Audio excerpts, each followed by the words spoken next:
अध्यायादिष्टदेवता संप्रयोगः समाधिसिद्धिरीश्वर प्रणिधानात् स्थिरसुखमासनम् प्रयत्नशैथिल्य अनन्तसमापत्तिभ्याम् ततो द्वन्द्वानभिघातः तस्मिन् सति श्वास प्रश्वासयोर् गतिविच्छेदः प्राणायामः आभ्यन्तरस्तंभवृत्तिर् देशकालसंख्याभिः परिदृष्टो दीर्घसूक्ष्मः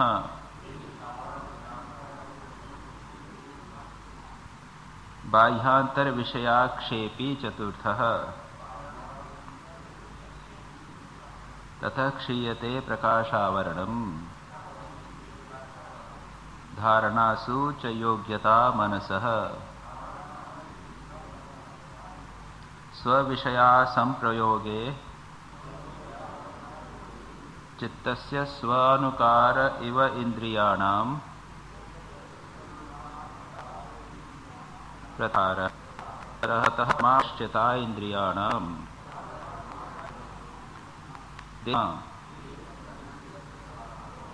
तत्र प्रत्यय एकतानता ध्यानम्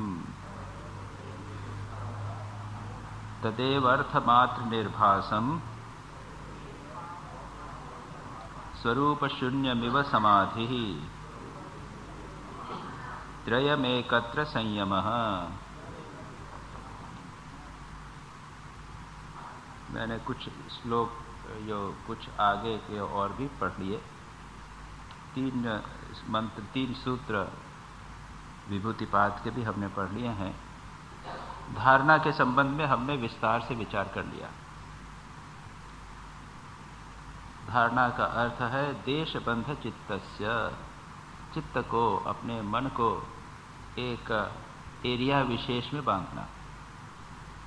यह एरिया, यह देश, यह स्पेस, यह एक भौतिक स्पेस हो सकती है, एक वैचारिक स्पेस हो सकती है, कुछ भी।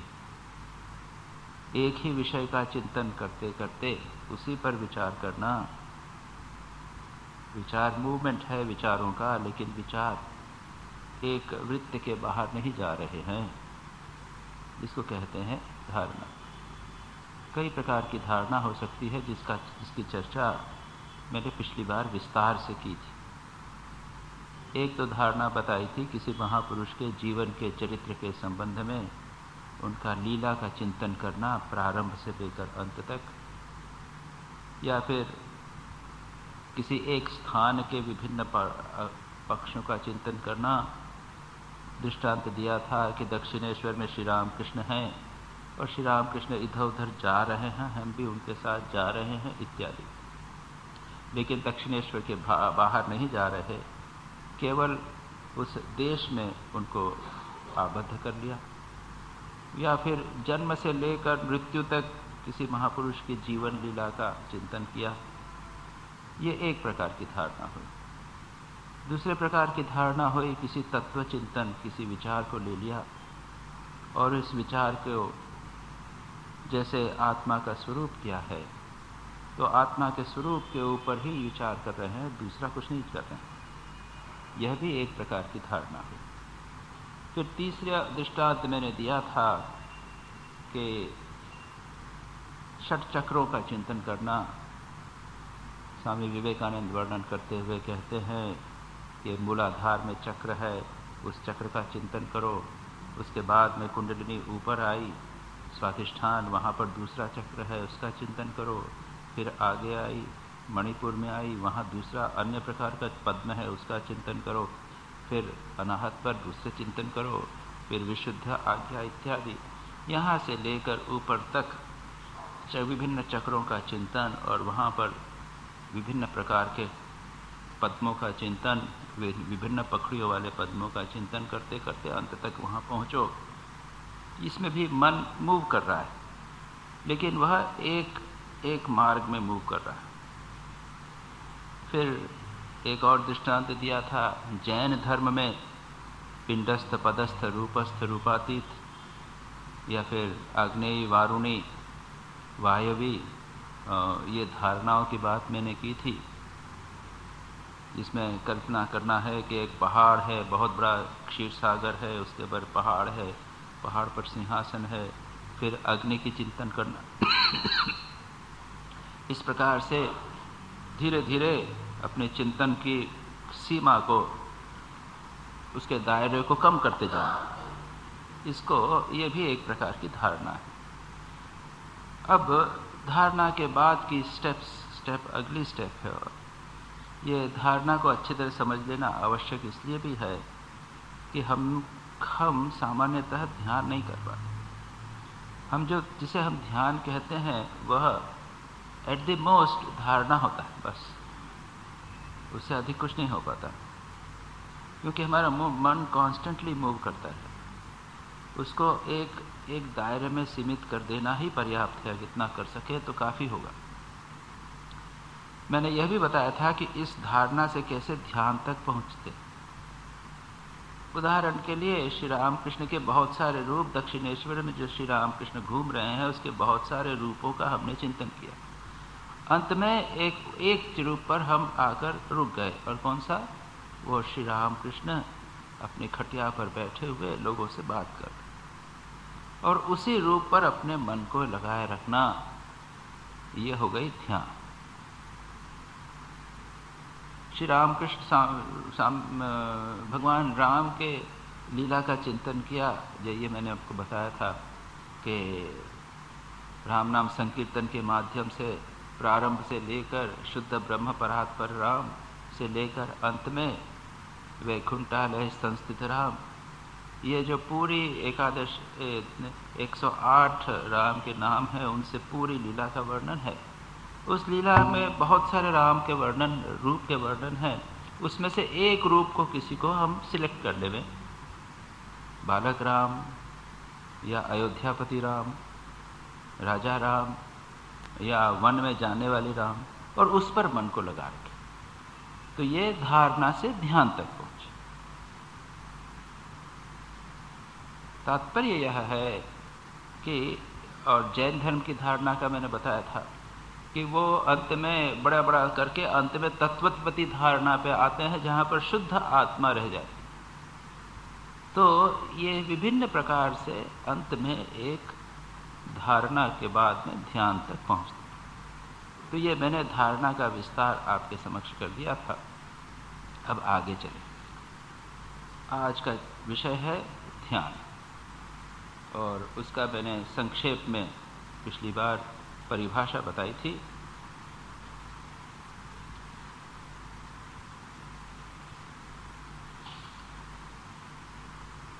तत्र प्रत्यय एकतानता ध्यानम। पढ़िए। तत्र प्रत्यय एकतानता ध्यानम। तत्र यानी देश, किसी स्पेस में हमने जो धारणा की थी, उस धारणा के स्थान पर चित्त की एकतानता, प्रत्यय की एकतानता। प्रत्यय यानी क्या? प्रत्यय यानी ऑब्जेक्ट ऑफ मेडिटेशन, जिस विषय पर हम विचार ध्यान करेंगे उसको कहते हैं प्रत्यय। Is a technical word of Sankhya या योग फिलॉसफी। मैं अभी उसको और विस्तार से बताऊंगा। प्रत्यय की एकतानता, एकतानता यानी continuity of one object of meditation, यानी चित्त में एक ही प्रकार की चित्त वृत्ति उठे और कई नहीं उठे, उसे कहते हैं ध्यान। अब थोड़ा सा देखें प्रत्यय क्या है। तत्र तो हम समझते हैं, तत्र यानी स्थान हो गया। प्रत्यय क्या है, इसको देखने का प्रत्यय मैंने कहा object of meditation, content of meditation, जिस पर ध्यान किया जा रहा है। और प्रत्यय के भेद से अनेक प्रकार के मेडिटेशन हो सकते, असंख्य प्रकार के मेडिटेशन हो सकते हैं। प्रत्यय एक स्थूल प्रत्यय हो सकता है, जैसे एक रूप है, ये माइक, ये टेबल है, कोई भगवान का रूप है, कोई मूर्ति है, शिवलिंग है, ये हुआ है प्रत्यय। अब ये प्रत्यय, ये तो ग्रॉस स्थूल प्रत्यय हुए। इसके अलावा और भी प्रत्यय होते हैं, सूक्ष्म प्रत्यय। मैंने कहा था एक तो रूप का ध्यान, दूसरा शब्द का ध्यान, ध्वनि का ध्यान, साउंड, घंटा ध्वनि, या ओम नमो भगवते रामकृष्णाय, ओम नमो भगवते वासुदेवाय, ओम नमः शिवाय, ये साउंड है, इस पर ध्यान। या फिर एक संवेदन पर, संवेदन इज सेंसेशन। और मैंने बताया था, 2 एग्जाम्पल आपको दिए थे। स्वामी विवेकानंद श्री रामकृष्ण के पास आए और उन्होंने कंप्लेन किया कि मैं जब ध्यान करता हूँ तो जो हमारा फैक्ट्री है पास में, उसका सायरन बजता है, वो डिस्टर्ब करता है। स्वामी श्री रामकृष्ण ने कहा कि उस सायरन की ध्वनि का ध्यान करो, जो आवाज़ है उसी पर कॉन्सेंट्रेट करो, जो डिस्टर्ब कर रहा है उसी को प्रत्यय बना लिया, और श्री स्वामी विवेकानंद ध्यान करने में समर्थ हुए। दूसरा दृष्टांत लीजिए, स्वामी श्री रामकृष्ण ने स्वयं कहा कि मैं ध्यान नहीं कर पा रहा हूं, तोतापुरी जी से कहा। तो पर तोतापुरी जी ने कहा कैसे नहीं होगा। उन्होंने एक कांच का टुकड़ा उठाया और कहीं यहाँ पे जोर से दबा दिया और कहा अब यहाँ ध्यान करो, पीड़ा हुई। स्वामी विवेकानंद को ये समस्या हुई थी, तब श्री रामकृष्ण ने अपना एक नाखून, तीक्ष्ण नाखून यहाँ कढ़ा के कहा था अब इसमें ध्यान करो। और स्वामी विवेकानंद स्वयं कहते हैं कि उस पीड़ा पर मेरा ध्यान बड़ी आसानी से होगी। ये प्रत्यय, they are the objects on which the mind is concentrated. तो वह ध्वनि हो सकता है, शब्द हो सकता है, रूप हो सकता है, ऑब्जेक्ट स्थूल रूप हो सकता है, वह एक संवेदन हो सकता है। इसके अतिरिक्त पातंजल योग सूत्र में बहुत से और भी प्रकार के यहाँ बताया गया। कोई आइडिया हो सकता है, क्षमा, दया, करुणा, शिव ज्ञान से जीव सेवा, जीव पर दया, श्री रामकृष्ण ने उस पर ध्यान किया और समाधिस्थ हो गए। ये सटल प्रत्यय हो सकते हैं, इन पर ध्यान किया जा सकता है। वस्तुतः संसार के ऐसी कोई सूक्ष्म और स्थूल वस्तु नहीं जिस पर ध्यान नहीं किया जा सकता। पातंजल योग सूत्र में ही जो हमने तीसरा चैप्टर प्रारंभ किया है, जैसे हम आगे पढ़ेंगे तो हम देखेंगे वहाँ पर बहुत सारे प्रत्ययों का वर्णन है। जैसे कहा गया है काय रूप, बॉडी के रूप के ऊपर ध्यान करना, मैत्री जैसा एक आइडिया है उस पर ध्यान करना, हाथी के बल पर ध्यान करना, सूर्य, चंद्र, नक्षत्र, इन पर ध्यान करना, संस्कार समूह जिसे हम कहते हैं हमारे पास्ट इम्प्रेशंस, उस पर ध्यान करना। अनेक, हम खुद जैसे अब चलेंगे पढ़ेंगे तो देखेंगे बहुत सारे प्रकार हैं, ऑब्जेक्ट्स हैं जिन पर ध्यान किया जा सकता है। अब प्रश्न यह है कि किस पर प्रारंभ किया जाए। सिलेक्शन ऑफ प्रत्यय ये एक बहुत महत्वपूर्ण विषय। प्रत्यय का सिलेक्शन करना, हम किस पर ध्यान करें, किस ऑब्जेक्ट पर ध्यान करें। चलिए आप किसी को भी प्रारंभ कर सकते हैं। थियोरेटिकली और सिद्धांत की दृष्टि से तो एक माइक है, टेबल है, कुर्सी है, इस पर आप एकाग्रता से प्रारंभ कर सकते हैं, कोई प्रॉब्लम नहीं। और जैसे जैसे आप जाएंगे वैसे वैसे नए नए उसके आप सूक्ष्म स्थूल रूप से प्रारंभ करेंगे, फिर सूक्ष्म रूप में जाएंगे, तन्मात्र में चले जाएंगे, या फिर जैसे आज की भाषा में स्थूल रूप से प्रारंभ किया, उसके बाद में उसके इलेक्ट्रॉन प्रोटॉन्स पे चले गए, उसके पीछे क्या है उस पर चले गए। इस प्रकार से आप पढ़ते चले जाएं।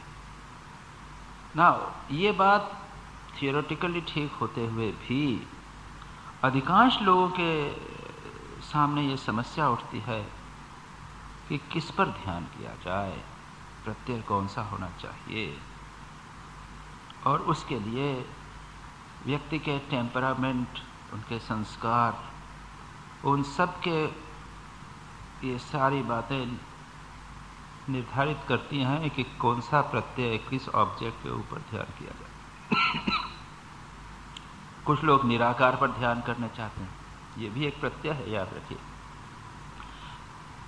रुचि तो है लेकिन निराकार पर ध्यान करना कठिन। स्वयं स्वामी विवेकानंद कहते हैं, लोग कहते हैं कि अरे हम भगवान के रूप को नहीं मानते, हम निराकार में ध्यान करना चाहते। तो निराकार में क्या करेंगे? ज़्यादा से ज़्यादा आकाश का ध्यान करेंगे या एक सागर का ध्यान करेंगे, ये तो करेंगे, तो वो भी एक प्रकार का आकार। तात्पर्य यह है कि रुचि होते हुए भी, मैंने कहा ना, एक तो अभिरुचि, हमारा इंटरेस्ट क्या है उसके अनुसार ध्यान करना, और दूसरा हम क्या करने में समर्थ हैं यह भी ध्यान करना। और इन दो को देखकर हमें प्रत्यय डिसाइड करना चाहिए किस पर हम ध्यान करेंगे। और इसमें गुरु हमारी सहायता करते, श्रेष्ठ गुरु इसकी सहायता करते हैं, और हम श्री रामकृष्ण के जीवन में इस बात को प्राप्त करते हैं बड़ी अच्छी तरह। मैंने जैसा कहा था, एक महिला आकर कहती है कि मैं जब ध्यान करती हूँ श्री कृष्ण का तो ध्यान नहीं हो पाता। श्री रामकृष्ण ने क्या होता है? तो कि मेरे भांजे का मुझे ध्यान आ जाता है। तो श्री रामकृष्ण ने उसकी मेथड ही बदल दी, कहा कि तुम जब भांजे का चिंतन करो, उसकी सेवा करो, तो कहो, समझो कि तुम श्री कृष्ण की सेवा करो। ये ध्यान नहीं है, ये भक्ति का एक रूप है। जो मैं कह रहा था वह कि श्री रामकृष्ण रुचि के अनुसार, व्यक्ति की क्षमता के अनुसार साधना पद्धति का निर्धारण कर देते। किसी को तो वह विष्णु टेम्पल में ध्यान करने पर वो भेजते थे, किसी को शिव मंदिर में ध्यान करने को कहते थे, किसी को कहते थे कि तुम कीर्तन करो। अलग अलग प्रकार से अलग अलग प्रकार के प्रत्यय वे प्रदान करते थे। और अगर कोई व्यक्ति हमें इस प्रकार का निर्देश दे सके तो हमारे जीवन में हमारी जो स्पिरिचुअल प्रगति होगी वो तीव्र होगी, क्योंकि हमारी रुचि के अनुसार होगा, हमारी क्षमता के अनुसार। लोग आकर कहते थे कि हमको निराकार अच्छा लगता है। मास्टर महाशय का गॉस्पेल ऑफ श्री रामकृष्ण जब आप पढ़ेंगे तो वहाँ पाएंगे मास्टर महाशय स्वयं कहते हैं कि मुझे निराकार अच्छा लगता है, और श्री रामकृष्ण कहते हैं कि ठीक है करो। फिर मास्टर महाशय स्वयं कहते हैं कि लेकिन अधिक दिन तक नहीं कर पाता, अधिक समय तक नहीं कर पाता। तो श्री रामकृष्ण पॉइंट करते हैं, देखो मैंने कहा ना, रुचि है लेकिन उसके तुम्हारी क्षमता नहीं है। इस क्षमता और रुचि दोनों के अनुसार हमारे प्रत्यय को निर्धारण करना पड़ता है। कभी कभी जो गुरु हैं वे बड़े उदार दृष्टिकोण वाले होते हैं, वे 2-3 प्रत्यय एक प्रकार से दे देते हैं। मुझे मालूम है एक शिष्य को एक गुरु ने एक वो दिया, कहा ये रूप दिया, इस रूप का चिंतन करो। फिर उसको कहता बता दिया कि देखो ये जो रूप है वो आगे चल के निराकार में विलीन किस प्रकार होता है, यह भी सिखा दिया, बता दिया। क्योंकि देखा उन्होंने कि इस शिष्य की निराकार में रुचि है लेकिन कर नहीं पाएगा, साकार दे दिया और कहा जैसे जैसे तुम बढ़ोगे तो ये सिचुएशन होती चली। प्रत्यय बदल गया, बदल गया नहीं, जो एक प्रत्यय दिया था वो इवॉल्व हुआ, it gets evolve into a different प्रत्यय। तो तात्पर्य यह है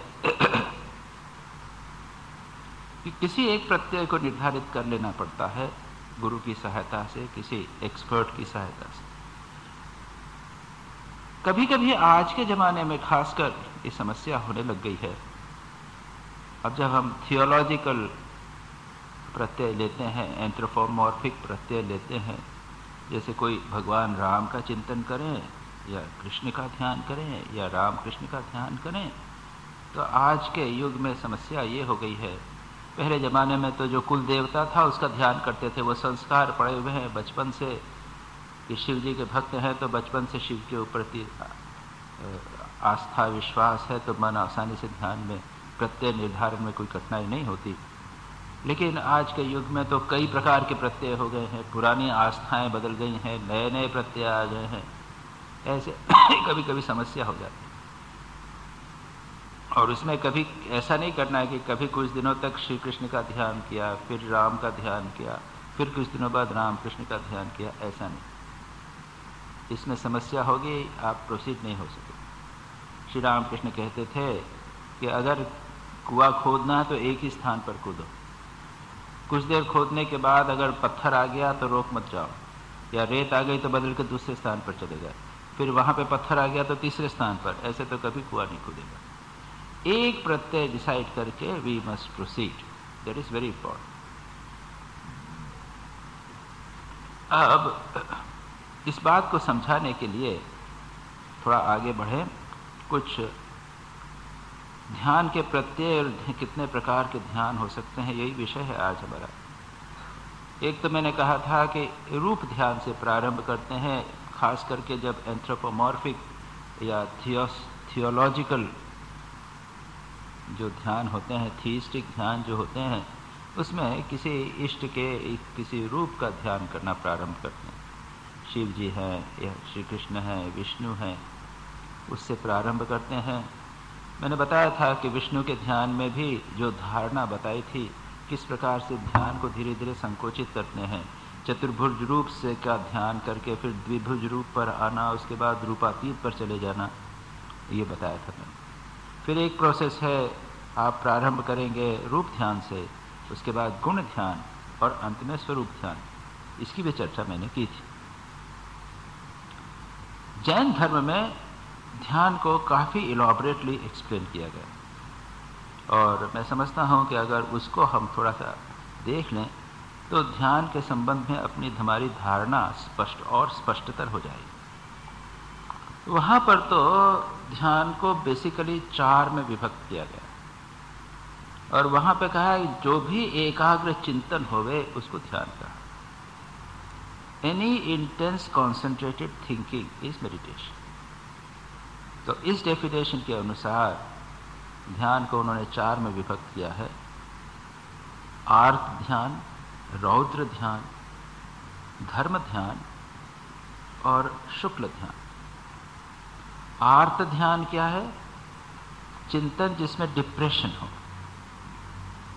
और उसमें भी 4 प्रकार हैं। जैसे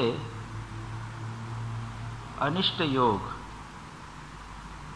जीवन में कठिनाई आई, फाइनेंशियल लॉस हुआ, किसी की मृत्यु हो गई, या कोई भय की सिचुएशन आ गई, तो क्या है, वो उसी के संबंध में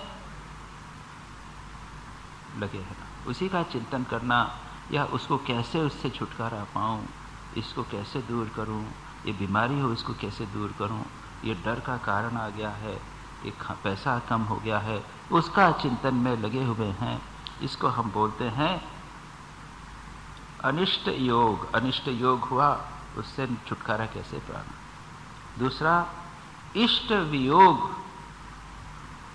कोई चीज हमारे से दूर हो गई है, उसको वापस कैसे प्राप्त करना, यानी to get rid of unfavourable things and to possess favourable things. इसमें मन हमारा लगा रहे, ये फेवरेबल नहीं है, ये वी डोंट वांट इट, ये धार्मिक दृष्टि से ठीक नहीं है। इसमें अगर मन लगा रहे तो ये 2 प्रकार के आर्त ध्यान। तीसरा है रोग चिंता, बीमारी हो गई तो बीमारी की सब चिंता करते रहें, या फिर निदान, संसार में सुख कैसे प्राप्त करें, उसी का चिंतन। ये हुई आर्त ध्यान। दूसरा है रौद्र ध्यान, इंटेंस स्ट्रॉन्ग वायलेंट थिंकिंग। व्यक्ति का नाश कैसे करना, किसी व्यक्ति का उसको हानि कैसे पहुंचाना, या एक छल के लिए चिंतन करना, चोरी का प्लान करना, जो चीज हमने प्राप्त कर ली उसको कैसे रक्षा करना, ये जितने हैं ये इसको रौद्र ध्यान कहते हैं। ये भी त्याज्य है, ये नहीं करना है। जो ग्राह्य हैं, जो शुभ ध्यान है, वो दो प्रकार के हैं। एक है शुक्ल ध्यान, एक है धर्म ध्यान और है शुक्ल ध्यान। धर्म ध्यान यानी धार्मिक चिंतन, बेसिकली यही अर्थ हुआ। और इस धर्म ध्यान के बहुत सारे प्रकार हैं। पहला है आज्ञा विचय, शास्त्रों में क्या कहा गया है, भगवान ने क्या कहा है, उनकी आज्ञा क्या है, उसके बारे में चिंतन। श्री रामकृष्ण के उपदेश क्या हैं, भगवान ने गीता में क्या उपदेश दिए हैं, उसको एक श्लोक लेकर गहराई से उस पर चिंतन करना, ये एक दृष्टांत हुआ। दूसरा, दुख के का ये लोभ, क्रोध, लोभ, मोह इत्यादि का क्या दुष्परिणाम होता है, उसका चिंतन। गीता में भगवान दैवासुर संपद का वर्णन करते हैं। 16वें अध्याय में भगवान दैवासुर संपद का वर्णन करते हैं। वहां क्या कहते हैं? वहां कहते हैं कि मैंने दैवी संपद का वर्णन कर दिया, अब आसुरी संपद का वर्णन करता हूं। क्यों? उस पर भी चिंतन करो। वह संपद हम में न आवे, इसको दूर कैसे करना। हमारे जीवन में लोभ आ रहा है, क्रोध आ रहा है, काम आ रहा है, इसको दूर करना भी आवश्यक है, इसका चिंतन। तीसरा है विपाक विचय, और खास करके ये जैन धर्म कर्मवाद पर बहुत महत्व देता है। इसलिए यह चिंतन करना कि देखो अमुक कर्म करने से अमुक फल होगा, इस कर्मों से कैसे छुटकारा पाना, ये। और चौथा है संस्थान विचय, संसार के स्वरूप का चिंतन करना। ये संसार की उत्पत्ति कैसे हुई है, इसमें हम कैसे आकर पड़ गए हैं, इसको कहते हैं संस्थान विचय। और इस संस्थान विचय के और भी टाइप हैं जो मैंने आपको थोड़े से बताए थे, जो धारणा बताई थी, पार्थिव धारणा इत्यादि। लेकिन उसमें एक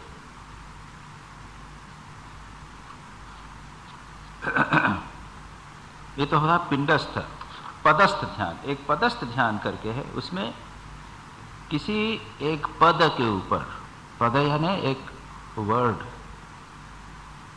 उस पर ध्यान करना।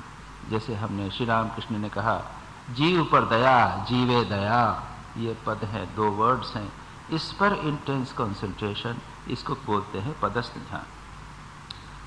फिर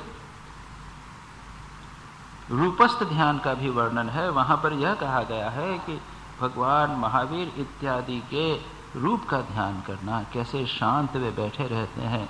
जो मैंने कहा, रूप ध्यान, गुण ध्यान, स्वरूप ध्यान, महापुरुषों के रूप ध्यान, स्वरूप ध्यान इत्यादि करना। और उसके बाद में जैन धर्म में रूपातीत ध्यान का भी वर्णन है, रूप से परे। नेक्स्ट ये है शुक्ल ध्यान, जो उच्चतम ध्यान है, प्योर ध्यान। और ये सामान्यतः बहुत कम योगी कर पाते हैं। अधिकांश, याद रखिए, जब आप देखेंगे कि ये ध्यान का दायरा जब इतना बड़ा हो जाता है, विस्तारित हो जाता है, तो आप यह सच्ची तरह समझ जाएंगे कि हम लोग इनमें से ही कुछ ध्यान कर सकते हैं जो शुक्ल ध्यान, धर्म ध्यान है। धर्म ध्यान यानी शुभ चिंतन, गहराई से, तीव्रता से शुभ चिंतन करने में ही हम अधिकांश हमारा समय यदि व्यतीत करें, तो हम ऐसी स्थिति में प्राप्त करेंगे जब हम शुक्ल ध्यान कर सकेंगे। और शुक्ल ध्यान संक्षेप में आपको बताता हूं इसका अर्थ क्या। शुक्ल ध्यान में उसके भी 4 प्रकार हैं।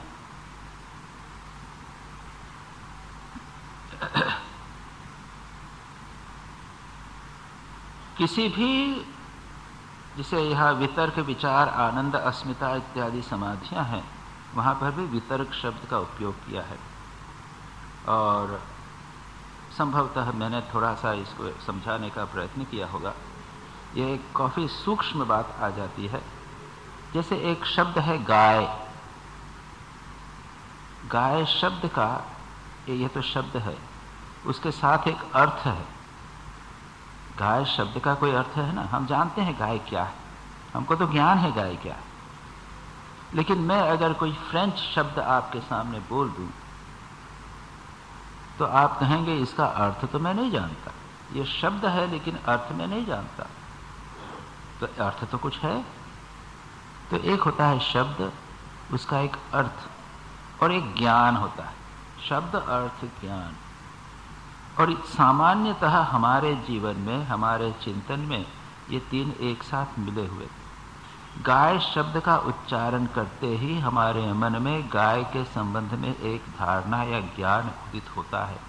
हम उसको गाय शब्द से पृथक नहीं कर सकते। जहां पर इस प्रकार से उस शब्द के ऊपर गहराई से शब्द के अर्थों को हटा, बिना सेपरेट किए, शब्द, अर्थ और ज्ञान सेपरेट न करके विचार किया जाता है, वह होता है सवितर्क है। गुरु कहते हैं शिष्य को इस पर चिंतन करो। तो हम लोग साउंड ऑफ टू हैंड, यानी जब दो हाथ ताली बजाते हैं, वो साउंड ऑफ टू हैंड्स हुआ।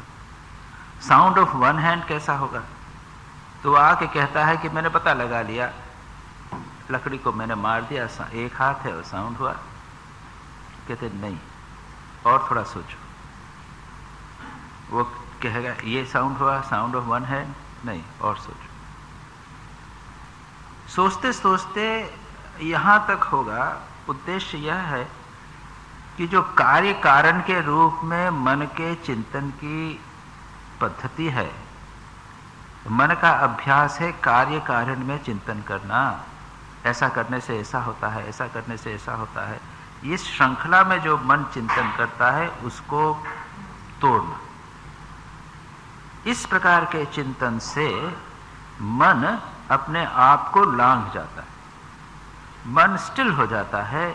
उसकी जो अभ्यास है एक प्रकार का, जिससे वह बंधा हुआ है, वह नष्ट हो जाता है। ये है उस कुआन की पद्धति। उसके पीछे का जो साइकोलॉजी या उसके पीछे का जो सत्य है, सिद्धांत है, वह यह है। यानी एक क्षण ऐसा आता है जब मन, जिसे कहते हैं ना कि वो हक्का बक्का हो गया, क्या करूं, कैसा करूं, और उस समय सत्य का साक्षात्कार होता है। व्यक्ति को कहा जाता है तुम जो एक काम कर रहे हो वही करो और कुछ मत करो, बैठे रहो बस। तो हम बैठते हैं, सभी बैठते हैं कि नहीं, मन को भी बिठाओ। मैं तो कहता हूं कि शरीर को बिठाना ही अत्यंत कठिन है। शरीर को बिल्कुल हिले, बिना हिले डुले बिठा दीजिए, रिलैक्स करके बिठा दीजिए, बैठिए, कोशिश कीजिए, बड़ा मुश्किल है। हम लोग अपने शरीर को हिलाएंगे, ये करेंगे, वो करेंगे, हाथ पैर हिलाएंगे। शरीर को बिठाने के साथ ही साथ मन को बिठाना, यानी बिल्कुल मन भी शांत हो जावे, जस्ट सिटिंग। इस प्रकार के और भी एक्सरसाइजेस हैं, जस्ट सिटिंग। भगवान बुद्ध जब जंगल में गए तो मार, जो डाकू था, सॉरी मार नहीं, अंगुलीमाल जो था, उसने कहा ठहरो। बुद्ध चलते रहे, रुके नहीं। उन्होंने कहा तुम ठहरो, क्योंकि मैं तो ठहरा हुआ, कि तुम नहीं ठहरे, तुम भाग रहे हो, तुम्हारा मन भाग रहा है, कितने चंचल, तुम शांत हो। तो ये दूसरी मेथड में कोई एक वस्तु या एक कार्य या क्रिया दी जाती है, बस उसी को करना और कुछ नहीं करना। बहुत डिफिकल्ट है। कहते हैं जो लोग एक्सपर्ट हैं वो कहते हैं कि जब व्यक्ति ये करना लगता है तो जस्ट सिटिंग, केवल बैठने में पसीना निकल आता है, इतना कठिन। उसके बाद में कुछ और भी हैं जिसमें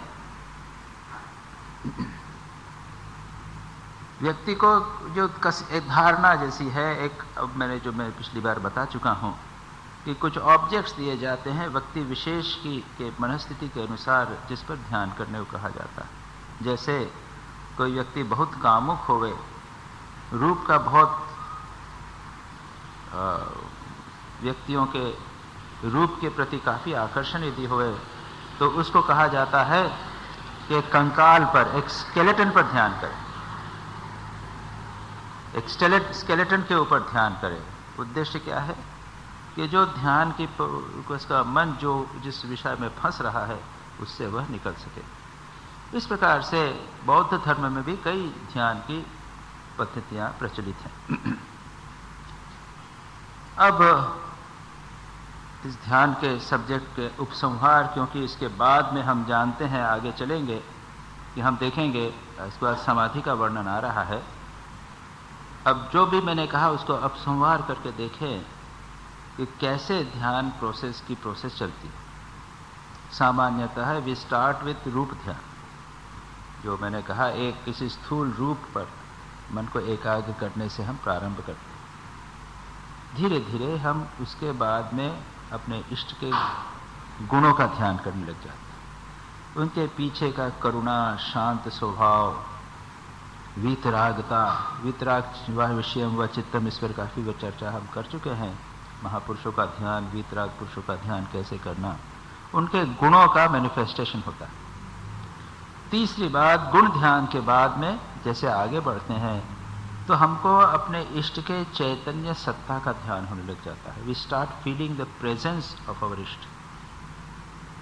जिस प्रकार हम एक दूसरे की प्रेजेंस फील कर सकते हैं, हमें लगता है कि हमारे इष्ट जिसका हम ध्यान कर रहे हैं उनकी प्रेजेंस, सत्ता विद्यमान।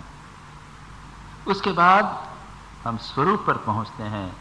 वे सत्ता क्या है, वह सच्चिदानंद स्वरूप हैं, इसका हमें अनुभव होने लग जाता है।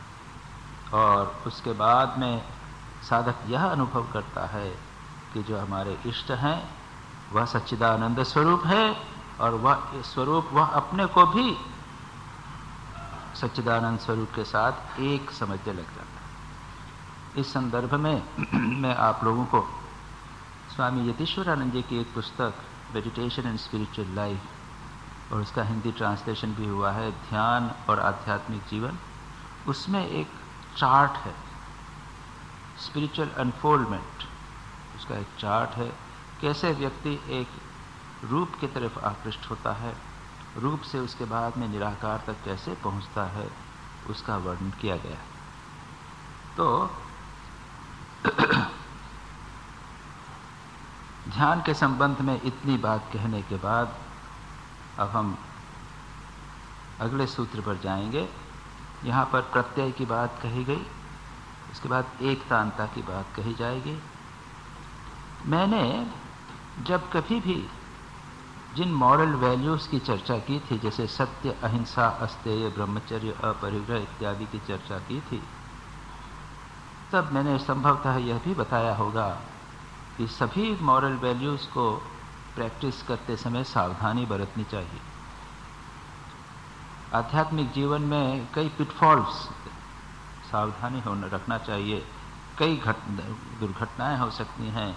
जब हम प्रैक्टिकली इनको प्रैक्टिस करते हैं तो काफ़ी समस्याएं, और ध्यान जब आप ठीक ठीक ध्यान करेंगे तब याद रखिए बहुत सारी समस्याएं उठेंगी,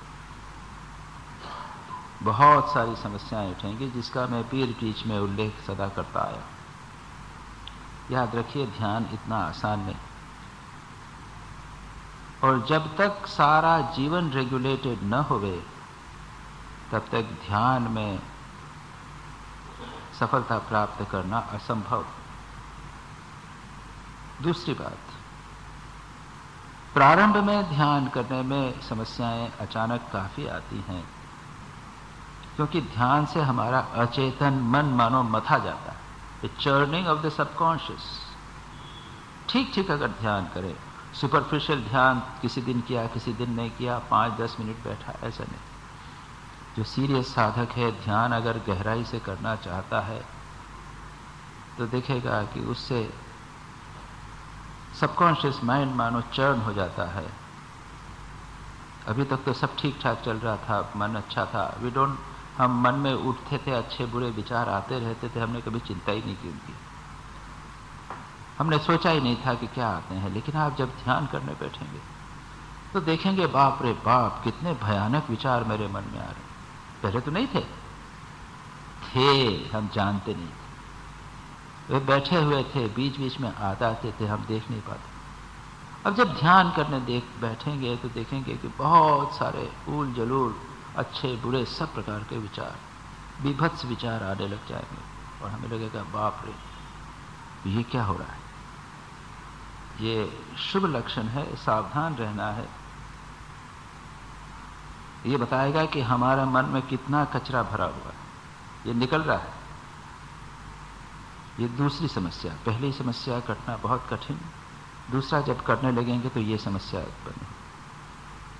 कभी कभी तो किसी इष्ट के, किसी गुरु या किसी निर्देशक के पास जाना पड़ता है उससे बचने के लिए, समझाने के लिए क्या करें, समझने के लिए कि क्या करें।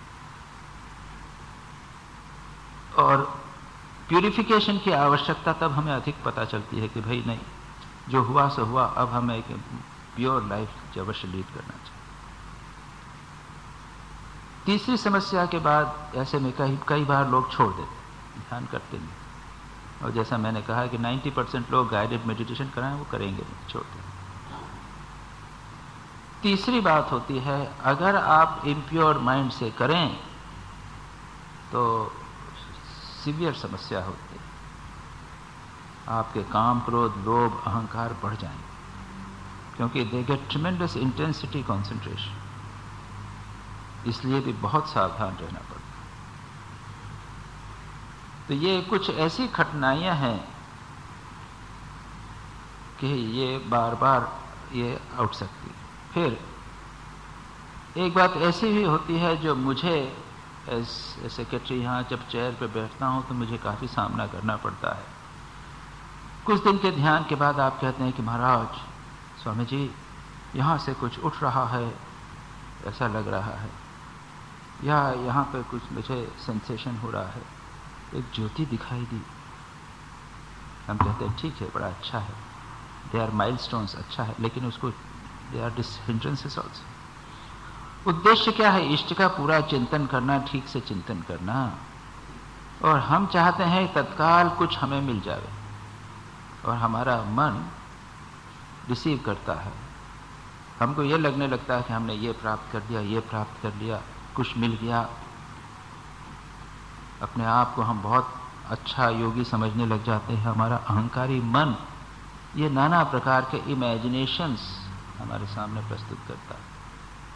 ठीक है, कुछ अच्छे होते हैं, कुछ बुरे होते हैं, उनको ज़्यादा महत्व न देवें और आगे चलते रहें। यही बातें कई बार हिंड्रेंस हो जाती हैं। यहाँ तक कि वेदांत में तो कहा है रसास्वाद एक हिंड्रेंस है। जब गहरा ध्यान होता है, इष्ट चिंतन होता है तो आनंद आता है। श्री राम कृष्ण कहते हैं भजनानंद। एक तो है विषय का आनंद, दूसरा है भजनानंद। और ये भजनानंद ठीक है, अच्छा है, बहुत अच्छी बात है, लेकिन हमको पहुंचना है ब्रह्मानंद तक। इस भजनानंद पर ही अगर अटक गए तो हम आगे नहीं बढ़ सके। और इस रसास्वाद को भी वेदांत में एक बाधा बताया गया। ध्यान शुद्ध चित्त जब होता है, सात्विक मन होता है, तो सात्विक मन का एक लक्षण है आनंद और सुख। ज्ञान और सुख। तो सुख जब प्राप्त होता है तो मन उसमें अटकना चाहता है, लेकिन हमें सत्वगुण के भी आगे जाना है, उसको भी ट्रांसेंड करना है। खैर, अगर वह मिले कोई बात नहीं, उसी में रहें तो कोई बात भी नहीं। तो ये इस प्रकार के प्रोजेक्शंस कहिए, कई बार हेलुसिनेशंस हो सकते हैं। इन सब को त्याग करके आगे बढ़ने की क्षमता होनी चाहिए, अटकना नहीं है। योगी हैज टू बी, जो साधक है उसको काफ़ी विनम्र होकर आगे बढ़ना चाहिए। तो ध्यान के संबंध में इतनी विस्तार से चर्चा करने के बाद में, और जहाँ तक मुझे याद है मैंने पूरे इस योग सूत्र के जो सीरीज़ में कई जगह कई बार ध्यान के बारे में चर्चा की है। अभी आगे भी हमको अवसर मिलेगा उस पर चर्चा करने का, रिपीटिशन होता रहेगा। इस एडवांटेजेस। आगे चलिए तीसरा सूत्र। तदेव अर्थमात्र निर्भासम स्वरूप शून्यमिव समाधि। तत् एव अर्थ मात्र निर्भासम स्वरूप शून्यम इव समाधि। तद एव, तद यानी वहीं पर, उसी स्थान पर या उसी में, तत् तदा, तत् का अर्थ तदा भी हो सकता है, तत्र भी हो सकता है, वहाँ या तब या उस स्थान पर या उसके बाद में या उस विषय में, यही तत् वहीं पर उस विषय में ही क्या होगा? अर्थमात्र निर्भासम, मात्र अर्थ रहेगा। निर्भास यानी मैनिफेस्टेशन, प्रकाश, अर्थ मात्र का प्रकाश, और मानो स्वरूप शून्य, स्वरूप रहित, वही इसे कहते हैं समाधि। अब इसको थोड़ा समझने का प्रयत्न करें। देखिए, आप इंग्लिश ट्रांसलेशन देखेंगे, when that giving up all forms reflects only the meaning, it is समाधि। या फिर when in meditation the true nature of the object shines forth, not distracted by mind, that is samadhi. जब ध्यान में जिस विषय का आप मेडिटेशन ध्यान कर रहे हैं उसका वास्तविक अर्थ प्रकाशित होवे और मन के द्वारा वह डिस्टर्ब न होवे, स्वरूप शून्य यानी मन का स्वरूप वहां न रहे, उसे कहते हैं समाधि। थोड़ा सा और गहराई में जाकर देखने का प्रयत्न करें। धारणा क्या हुई थी? एक विषय के चारों ओर मन को घुमाना, हमने कहा था, और कहा था श्री राम कृष्ण को ले लिया, आप दक्षिणेश्वर में घूम रहे हैं, सारा चिंतन किया, यह हुआ धारणा। उसके बाद वह बैठे हैं सामने, उसी का एक चिंतन, एक रूप का कंटिन्यूस चिंतन हो रहा है, वह ध्यान हुआ। अब क्या हुआ? जब ध्यान हो रहा है तब मन में एक प्रत्यय है, एक ऑब्जेक्ट ऑफ मेडिटेशन है और एक मेडिटेटर है, मन ध्यान कर रहा है और एक प्रक्रिया है ध्यान की। लेकिन हमें यह ध्यान है कि एक कॉन्शियसनेस बनी हुई है, अपने स्वरूप का हमें बोध है कि मैं ध्यान कर रहा हूं या कर रही हूं, और इष्ट का चिंतन भी चल रहा है। जब यह स्वरूप दूर हो जाता है, हमको यह विस्मृति हो गई कि मन है और मैं ध्यान कर रहा हूं, मन उस इष्ट के रूप के साथ तदाकार हो गया, वह हुआ स्वरूप शून्यता। और अर्थमात्र का अर्थ क्या हुआ? जो हमारे प्रत्यय है जिस पर हम ध्यान कर रहे हैं उसका मीनिंग क्या है, ये कहा, ओनली मीनिंग रिमेन्स, अर्थमात्र रहता है, वह वस्तु मानो डिसअपियर हो जाती है, वह हुई समाधि। क्या अर्थ हुआ?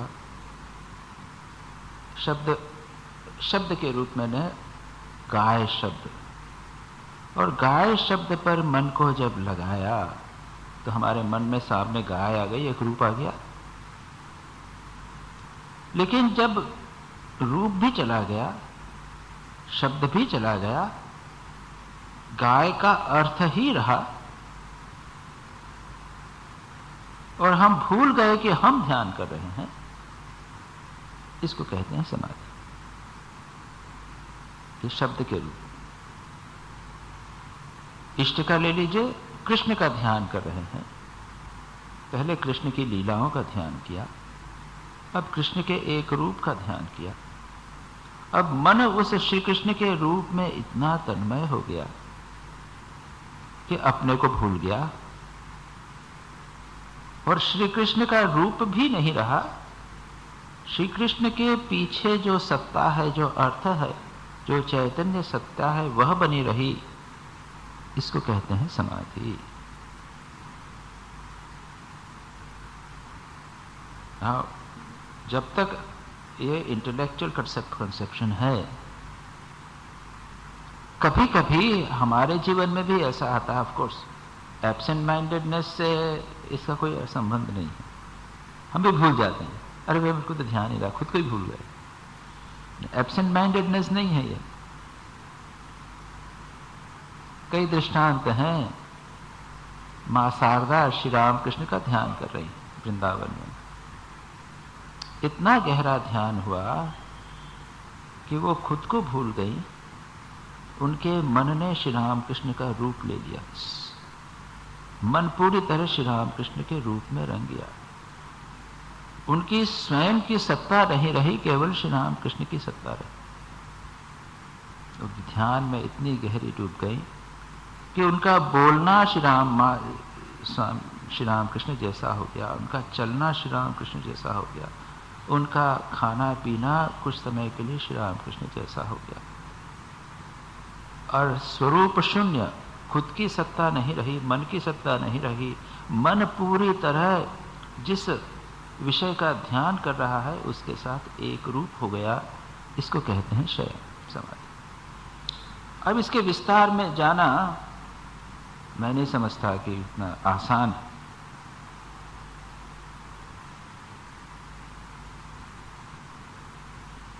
ये एक इतना डिफिकल्ट सब्जेक्ट है क्योंकि हमने एक्सपीरियंस नहीं किया। जो विभिन्न प्रकार के इंटरप्रिटेशंस दिए गए हैं, मैंने आपके समक्ष इसको रखा, और जितना आप इंटरप्रेट करने की कोशिश करेंगे उतना कंफ्यूजन होता चलेगा।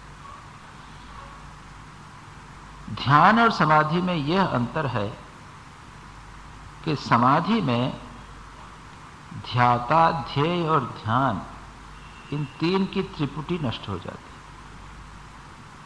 ध्यान में ध्यान है, ध्यान करने वाला व्यक्ति, ध्यान करने की प्रोसेस और ध्यान का विषय, ये कंटिन्यूसली बना हुआ है। एक प्रत्यय एक ही बना है, ध्यान का विषय बना हुआ है, एक ही हिल नहीं रहा है। जैसे एक प्रकाश की लौ जल रही है, हवा से हिल नहीं रही है, लेकिन प्रकाश की लौ लगती है कि एक ही है, एक लैंप, लेकिन वह कंटिन्यूसली वो बदलती जा रही है। एक दीपक की जो लौ होती है वो कंटिन्यूसली बदल रही लगती है एक है, लेकिन हवा से वो बिल्कुल हिलती नहीं। गीता में भगवान कहते हैं यथा दीपो निवास तस्तु, जैसे दीपक निवात वायु रहित स्थान पर रखा गया, वह है योगी के मन की उपमा। मन योगी का इतना स्थिर हो जाता है कि केवल एक ही प्रत्यय उसके योगी के मन में रहता है।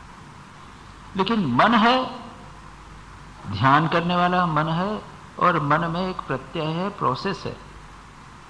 अब थोड़ी देर आगे जाएंगे तो मन है क्या? मन विचारों के अतिरिक्त कुछ होता है क्या? समाधि में मन और जिस पर ध्यान कर रहे हैं वह एक हो जाता है, उसमें और कुछ है ही नहीं। बस इसको अच्छी तरह समझा जा सकता है, केवल मन में उस प्रत्यय बना हुआ है बस, और मन में और जब कोई विचार है ही नहीं तो मन का स्वरूप नष्ट हो गया। जो वस्तु जिसका ध्यान कर रहे हैं वही रही मन में, और कुछ नहीं। और वह वस्तु तो बाहर है, वह मन में जब आ जाती है तो वह अर्थ मात्र हुई, वस्तु मात्र नहीं रही। वस्तु तो बाहर है, वह हमारे मन में आ गई अर्थ मात्र के रूप में, एक प्रोजेक्शन के रूप में, और मन नहीं रहा, स्वरूप शून्य हो गया। इसको कहते हैं। आई थिंक इससे अधिक हम नहीं जा सकते। इन तीनों को मिलाकर कहते हैं त्रयम एकत्र संयमः। पढ़िए, त्रयम एकत्र संयमः। ये तीनों को मिलाकर धारणा, ध्यान और समाधि, इन तीनों को एक साथ जब मिलाकर कहते हैं, इन तीनों का नाम है संयम।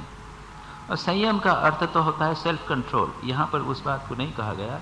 ये संयम योग शास्त्र का टेक्निकल वर्ड, जिसका अर्थ है धारणा, ध्यान, समाधि तीनों एक साथ। और इसलिए कहा गया कि जब कभी समाधि होती है तो इन 3 प्रोसेस के माध्यम से। आज मैंने समाधि लगाई, मन बहुत अच्छा हुआ, अच्छा ध्यान लगा, समाधि हो गई। कल मैं पुनः जब ध्यान करने बैठूंगा तो धारणा से प्रारंभ करूंगा, ध्यान पर जाऊंगा और फिर समाधि आएगी।